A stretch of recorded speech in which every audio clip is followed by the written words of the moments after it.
ازيكم حبايبي؟ عاملين ايه؟ يا رب تكونوا بخير ان شاء الله. كل سنه وانتم طيبين. النهارده هنعمل معاكم كوردون بلو بشكل مختلف جدا بالبطاطس. ده حاجه جديده.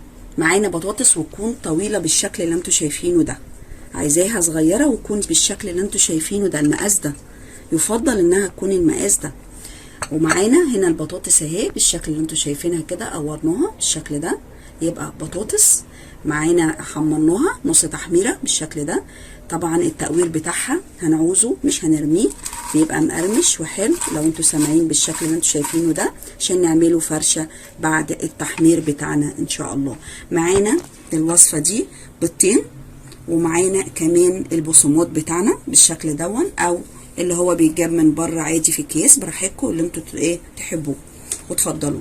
ومعانا الدقيق دون مكوناته عليه ايه؟ نشا وملح وفلفل اسمر، وكمان معلقه بابريكا صغيره. عايزين تحطوا بقى توم بودره او بصل بودره براحتكم خالص، اللي انتوا اللي يريحكم يعني. لكن يبقى فلفل وملح وبابريكا بس، مش اكتر من كده، ومعلقتين النشا بتوعنا على الدقيق.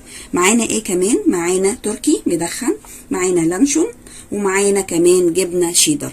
جبنه شيدر صفرا، جبنه شيدر اللي هي العاديه اللي هي الحمراء، براحتكم خالص اللي موجود عندكم هنمشي بيه.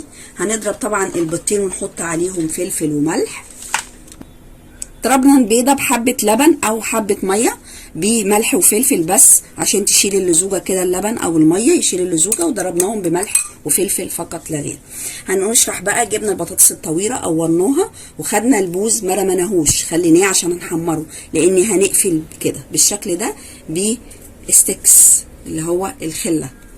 هنقسمها نصين وهن ايه هنقفلها، وهقول لكم ازاي. قورناها بالشكل ده وما رماناش التقوير. طب عملنا ايه بالتقوير؟ جبناه حطيناه في خل وملح، قعدناه نص ساعه وقليناه بقى بالشكل اللي انتوا شايفينه ده، مقرمش وجميل. هنحطه تحت الحاجه بعد التحمير. خلصنا القصه دي خالص، وهنبتدي نجيب البيض بتاعنا مع البطاطس نص تحمير بالشكل ده، عشان ما تبقاش طريه مننا، بقت متقوره كده بالشكل ده. هنحطها ملح وفلفل فقط بالداخل بعد التحمير.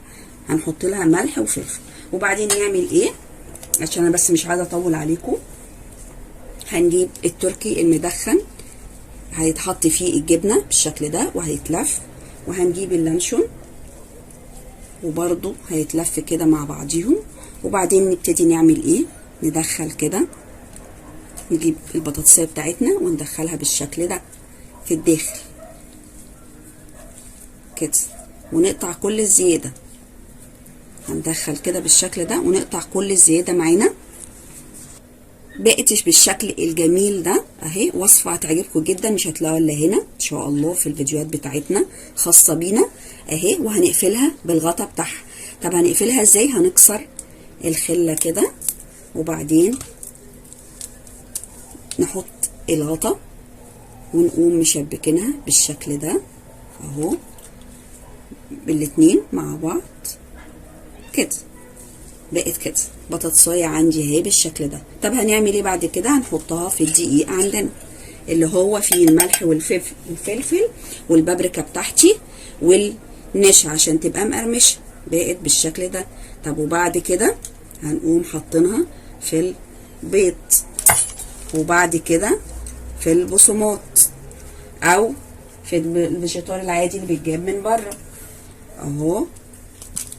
وبعدين هنبتدي نقوم مسقطينها هنا.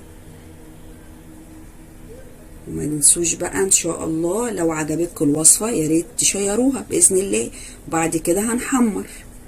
وطبعا عايزه اشكر شكر خاص للناس اللي بتدعمني، الف الف شكر ليهم. يا رب دايما كده ابقى اكون عند حسن ظنهم بالشكل ده. بقت عندي كوردون بلو بالبطاطس، وصفة جميلة جدا وهتعجبكم.